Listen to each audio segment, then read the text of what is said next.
everywhere. GBS.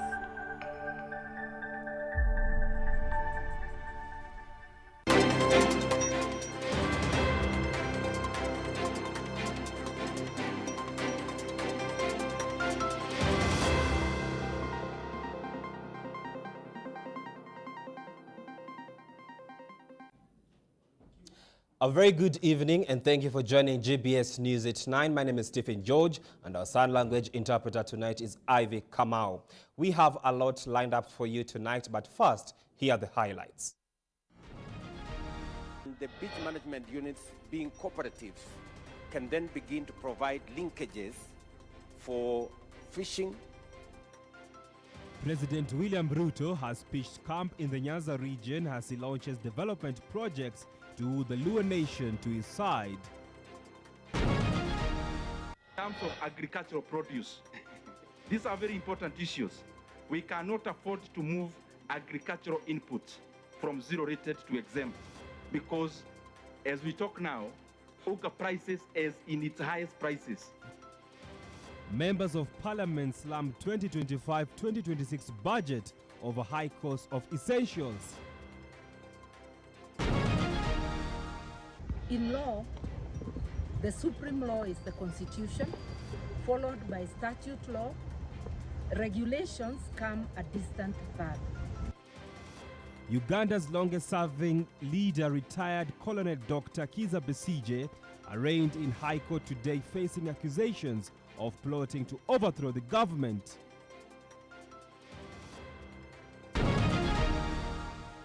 Sport is all about all generations. The active ones now and the coming generation. So it is a way of inspiring them. Tomorrow, all eyes will be on Nairobi Ulinzi Sports Complex as the 2025 Absa Kip Keino Classics bring together top local and international athletes for a high-stakes showdown.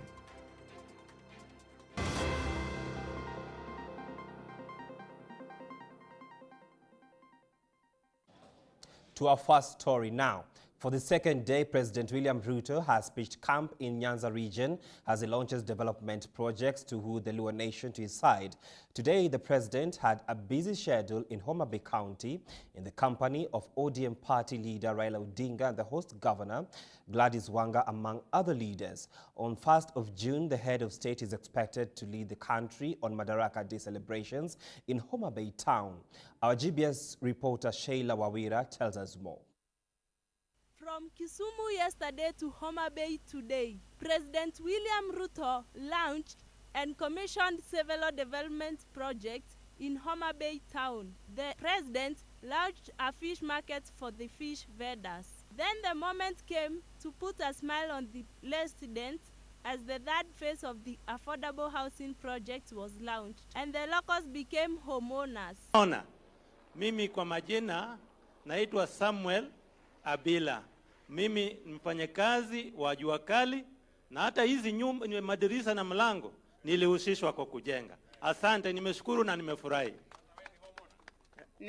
Mimi ni mama ya chairperson ya soko Mijinga, nauza nyanya na mboga. Mimi ni mama ya kawaida. Yenye watu wanasema hawezi pata kitu. Na rais nimepata nyumba leo. Ninafurahi tena tutasikana na wewe pamoja na gavana paka watu wakufa. Na rais pia. Sawa. Wakiandamana pamoja naye Prime Minister, ndio hiyo inafunguka. Makofi mazuri kwa Mheshimiwa Rais. Asante sana Your Excellency. Hatimaye nyumba zimezinduliwa. Sasa Mheshimiwa Rais ataelekea kwenye bamba la maelezo linazoeleza zaidi kuhusu ujenzi wa nyumba hii. Anafungua rasmi. Makofi mazuri kwa Mheshimiwa Rais. Hatimaye nyumba zetu Homa Bay Estate zimeweza kufunguliwa rasmi. The Commander-in-Chief alongside ODM leader Raila Odinga attended a Blue Economy Summit where Raila gave a keynote address. Your Excellency, we have had 2 days conversation over here to discuss on how we can unlock the potential in our blue economy space. Yesterday, We said there are people who look after gold, real gold. Others are looking after what is now defined as black gold, and we are now be looking after our blue gold. So that is very, very good progress. There is also the Lake Victoria Ferry, which is currently under development, which will ply the Lake Victoria route. On the partnership between Temboya University and the Kenya Shipyard, which will work on training. This is the Blue Economy University. Entity, and the beach management units being cooperatives can then begin to provide linkages for fishing, for making sure that the fish is processed, and ultimately the route to market. Each other more and build the understanding and trust that are necessary to build a stable and a prosperous nation. It's part of the new trend going into the future. We need to roll out a clearly understood and implementable policy of training and deploying an army of ocean scientists, marine biologists, seafarers, petroleum engineers, fishers, and many other maritime professions to help us explore and exploit the full worth of our maritime bodies. Also present were the host, Governor Gladys Wanga, Blue Economy Cabinet Secretary Hassan Joho, among other leaders. The 4-day tour of the Nyanza region will come to an end with a culmination on the 1st of June as the President will lead the nation on Madaraka Day celebrations. Reporting for GBS News, Sheila Wawera. Moving on swiftly, the 2025-2026 budget estimates have drawn sharp criticism from the members of parliament who warned that proposed tax measures such as 16% VAT on sugarcane transport could escalate the cost of essential goods, including sugar and medicine. Despite the pushback, Treasury Principal Secretary Chris Kipto maintains that the tax proposal are a necessary step towards strengthening domestic revenue, mobilization, and ensuring physical sustainability. You've been smelling whispers around that the Gen Zs are coming back. Tensions escalated within the committee as speculation intensified. Members of parliament cautioned that the proposed budget may have significant financial implications for Kenyans, potentially impacting their livelihoods and straining household incomes. Should there be any tax increment? So let us not increase, let us not suffocate Kenyans. During the Treasury's presentation of the 2025-26 budget estimates, members of parliament pointed to the rising prices of essential commodities such as sugar as a clear indication that the proposed budget could further exacerbate the ongoing cost of living crisis. In terms of agricultural produce, these are very important issues. We cannot afford to move agricultural inputs from zero rated to exempt, because as we talk now, Uga prices is in its highest prices. Defending the budget, Principal Secretary Chris Kipto dismissed the concerns, asserting that the government is striving to strike a balance between fiscal responsibility and economic recovery. All exports should be zero rated as a matter of policy. Anything else, we try to move to exempt. Yes, moving to exempt might mean that the industry might push to consumers. But we also know, you are an economist, there is something called price elasticity of demand and supply. He firmly asserted that the budget is realistic and well within the country's means, calling on the committee to adopt a more informed and pragmatic view. You are now putting pressure on us to say there is no money for UHC, there is no money for this. You can see the pressure is on expenditure. And then you don't want tax. And it is wrong to make Kenyans believe that tax is bad. In fact, what we are doing is we want to raise the base, tax base. We're doing tax-based expansion so that everybody is in the tax bracket. Kipto maintained that measures are in place to address revenue shortfall with minimal impact on ordinary citizens. Focus is if we succeed on expansion of tax-based expansion, we will reduce corporate tax from current 30% to maybe 25%. VAT will come down from 16 to 15 down. He also defended the government's contentious housing levy, stating that it has played a pivotal role in advancing national development by enhancing revenue collection efforts. This is Jeff Obuki, GBS TV News, Nairobi. In Bungoma County, the revival of the ailing Nzoia Sugar Factory has taken center stage, drawing sharp political lines as top Western leaders rally behind the government's rescue plan. Led by the National Assembly Speaker Dr. Moses Wetangula, Governor Kenneth Lusaka, and a host of members of parliament, the leader have called out critics of the initiative, accusing them of using the factory's struggles to resuscitate their dwindling political relevance. Amid promises of transparency and development, the leaders say the leasing plan is a lifeline for farmers and workers alike, not a political playground. Susan Nganga reports. Western Kenya's economy could be on the brink of a turnaround as National Assembly Speaker Moses Wetangula, alongside Bungoma Governor Kenneth Lusaka, champion efforts to resuscitate the struggling Nzoia Sugar Factory.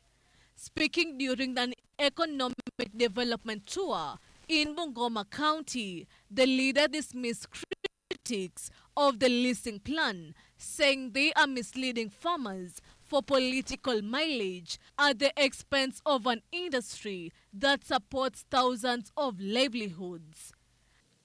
Kiwanda ya Nzoia inafufuliwa. Sasa mfadhili ameingia na mumeona watu wakipiga kelele.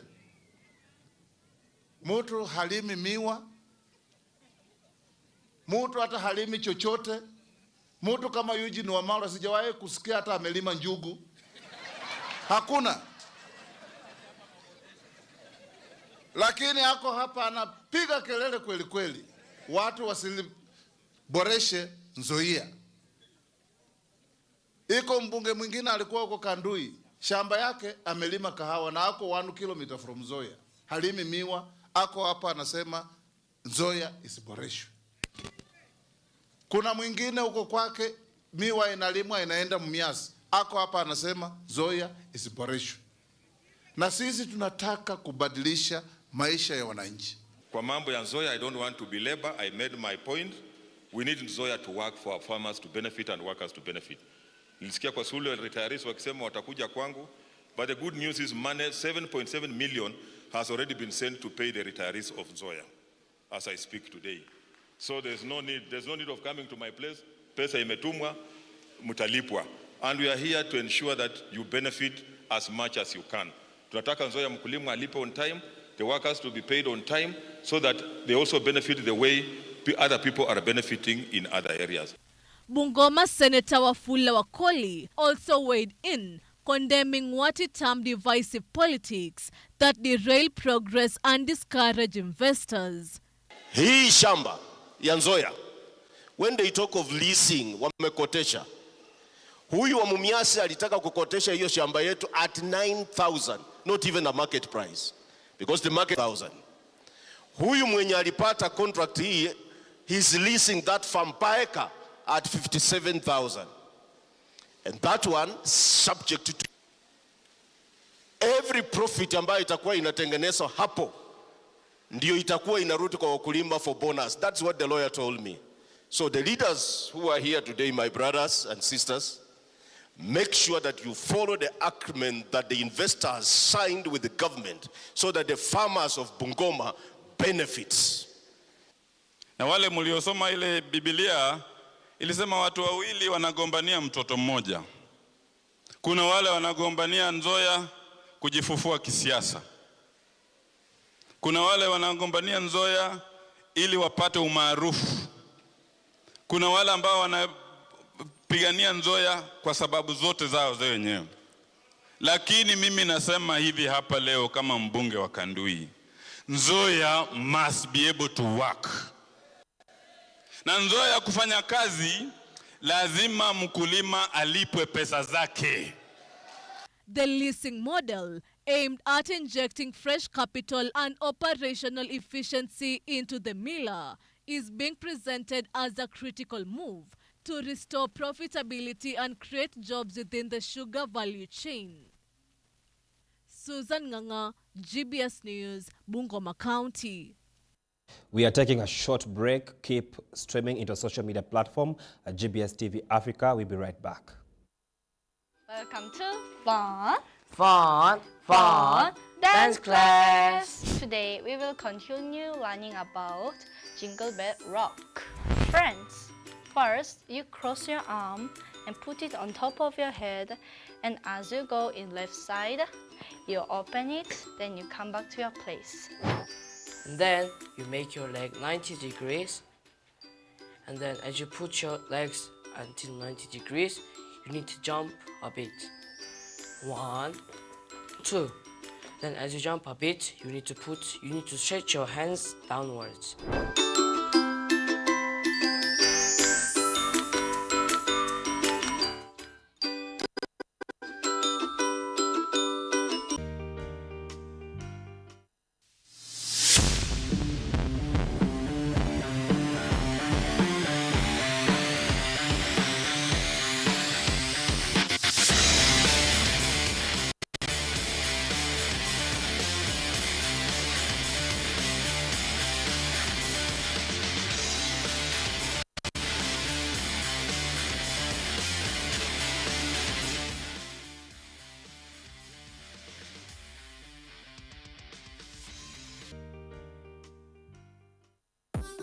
My name is Ima Gatoru. I'm a model, a commercial model to be precise. And I've been asked this question, like, is model an art? And yes, modeling is an art because there are different products that you're supposed to promote or design, and you have to have that skill of you promoting that design or that product. So how you walk, how you talk, how you present yourself, like how you pose for a picture or pose for an item in your mepewa, or how you drive into a place in your mepewa. So you have to have that art or that skill for you to actually deliver what they want you to deliver. So yeah, modeling is an art.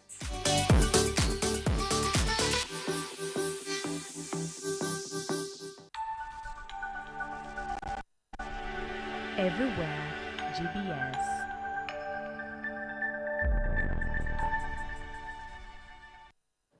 And welcome back now to international news. Uganda's longest-serving leader, retired Colonel Dr. Kizza Besigye, was arraigned today in court in Uganda, where he was charged with accusations of plotting to overthrow the government by force. The 6 coup plots were read to Besigye alongside 3 others. The accusations, which Besigye denied in a court proceeding that is currently ongoing, as Davis Karani reports.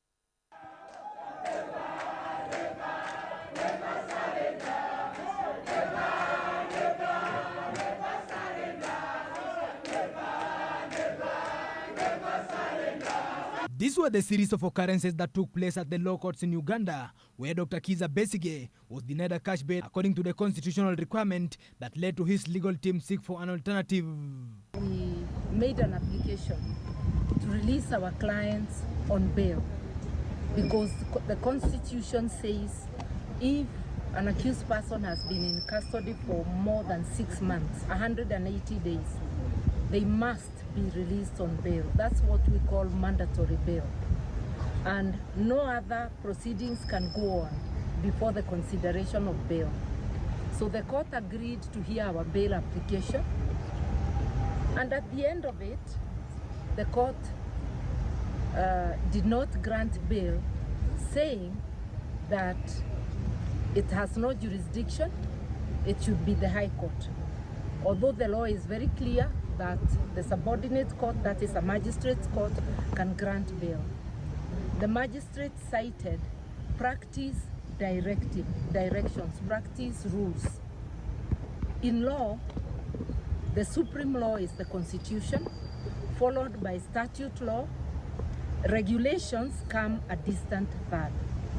So we did not understand how the magistrate preferred regulations to written law and to the Constitution. In the efforts put in place by his team today, both routes in which Dr. Kizza Besigye was arraigned to law courts just in accordance to the plea by his law team, and upon arrival to the bar, the accusations were read to Uganda's opposition pillar. We are charged with first count, that is treason, contra section 20 subsection 1 C of the Penal Code Act Cap 128. Particulars allege that you, Colonel retired Dr. Kizza Besigye Kifefe, Haji Obeidi Rutale,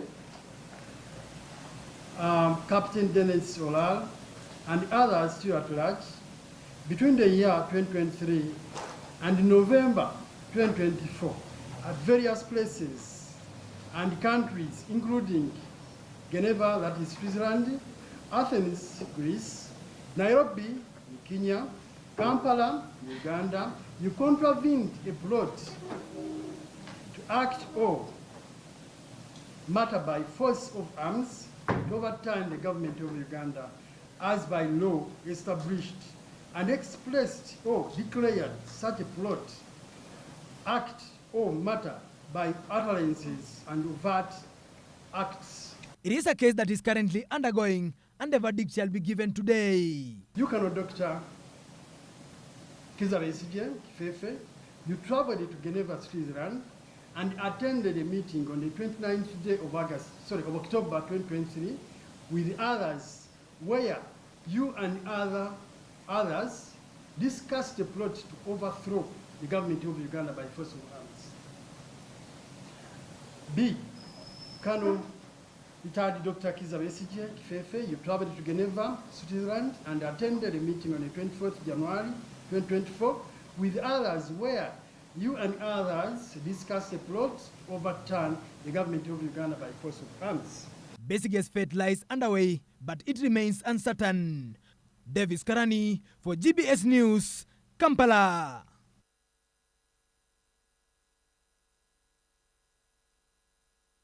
Former Congolese President Joseph Kabila made his first public appearance in Goma on Thursday since arriving in the city last month.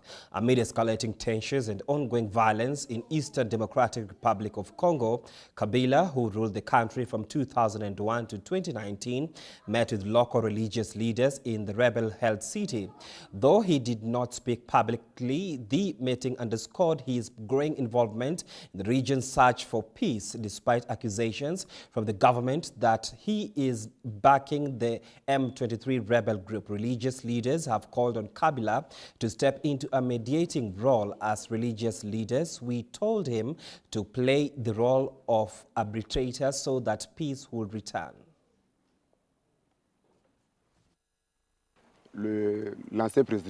You can note that the former president of the Republic called us to express his wish to see peace return to this eastern part first and throughout the entire national territory.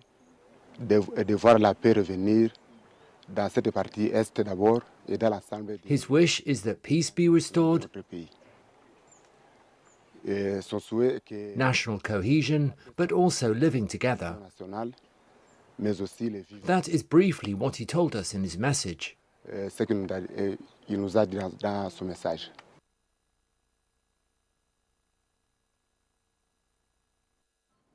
The U.S. plan for Gaza proposes a 60-day ceasefire and the release of 28 Israeli hostages, alive and dead, in the first week in exchange for the release of at least 1,000 Palestinian prisoners and the remains of 180 dead Palestinians.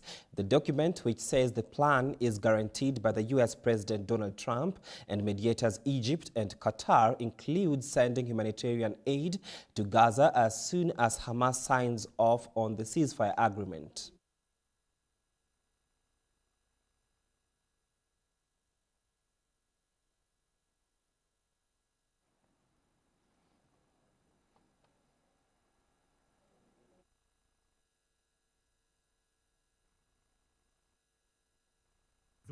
And so, if no response that meets the humanitarian situation is brought forward in the coming hours and days, obviously we will have to toughen our collective position and apply the rules that we have set for ourselves. I can confirm that... On Thursday, the White House said Israel had agreed to the US ceasefire proposal.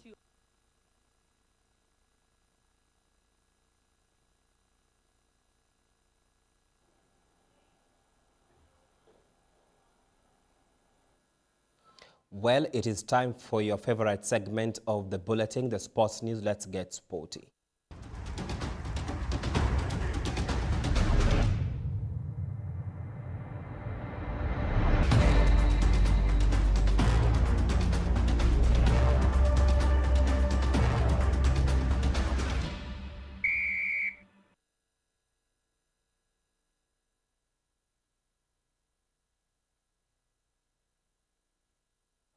With the countdown to 2025 African Nation Championship underway, Kenya is stepping up its preparation to ensure a safe and secure tournament.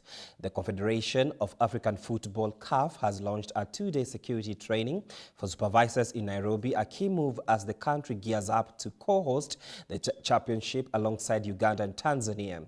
This August, as Elvis Muyodi reports.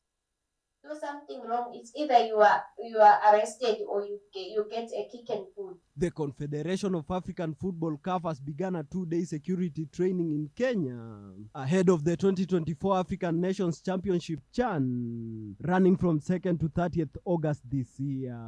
Led by CAF's head of safety, Dr. Christian Emerua, the training aims to ensure top-level security for the tournament. The safety and security training for security commanders in preparation for the CHAN is a routine that we do engage in whenever we want to organize any major tournament or events across Africa. And the fact of the matter is that in Africa we have enough police capacity, but there is need for us to also introduce to these police forces the safety and security aspect that has to do with sport security.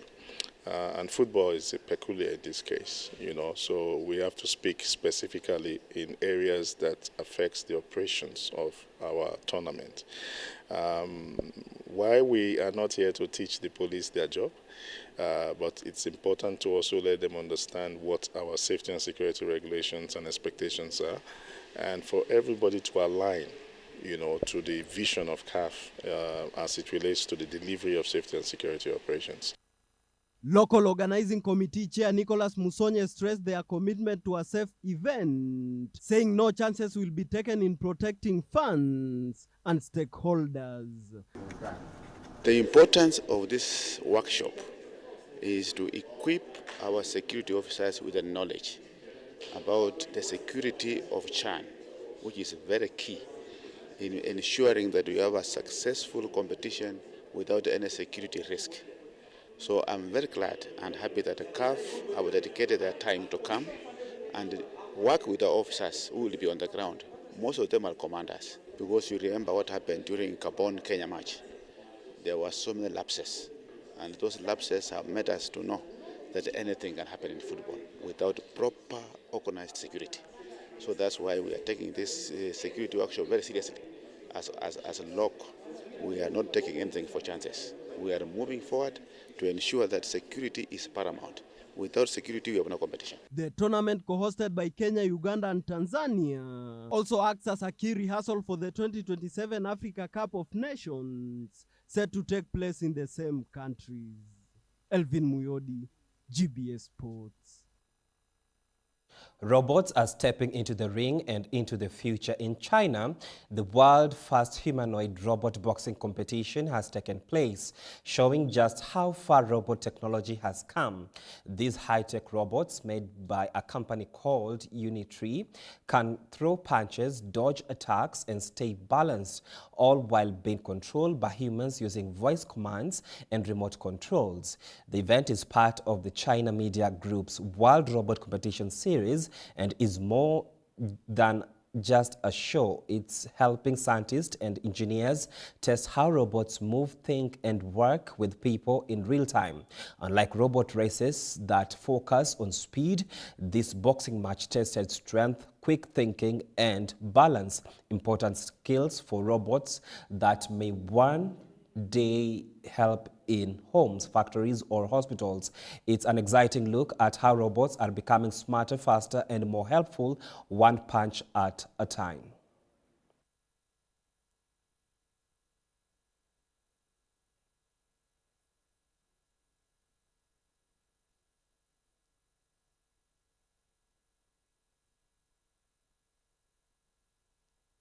It's one of the biggest weekends in the world football, and all eyes are in Germany for Champions League. The UEFA Champions League trophy has officially arrived in the city ahead of tomorrow's final between Paris Saint-Germain and Inter Milan. And delivering it was a football legend who knows all about winning on the biggest stage.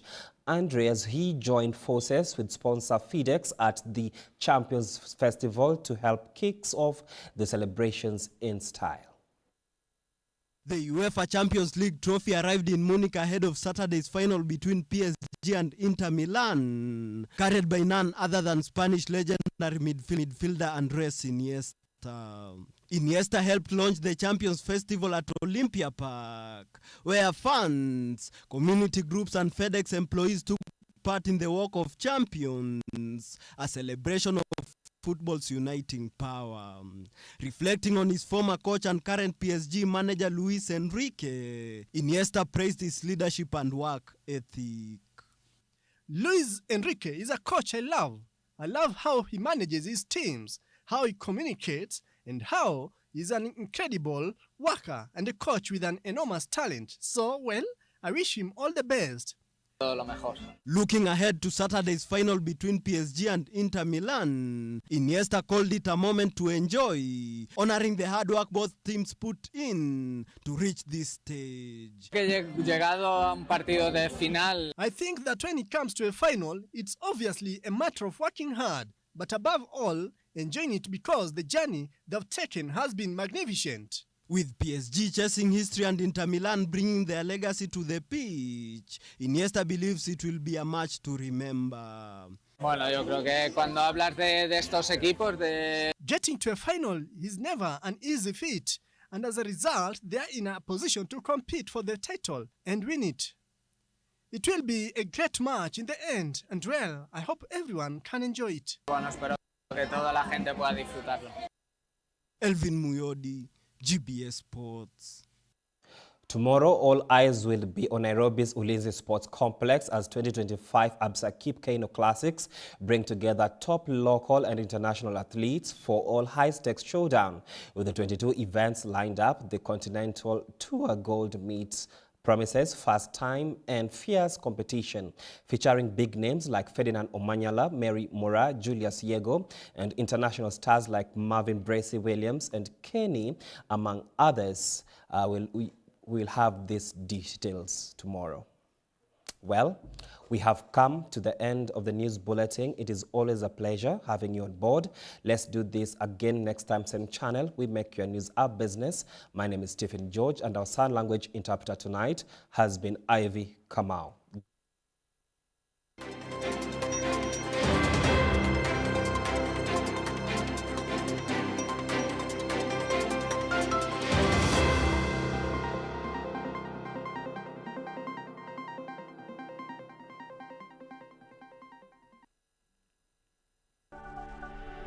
Everywhere, GBS.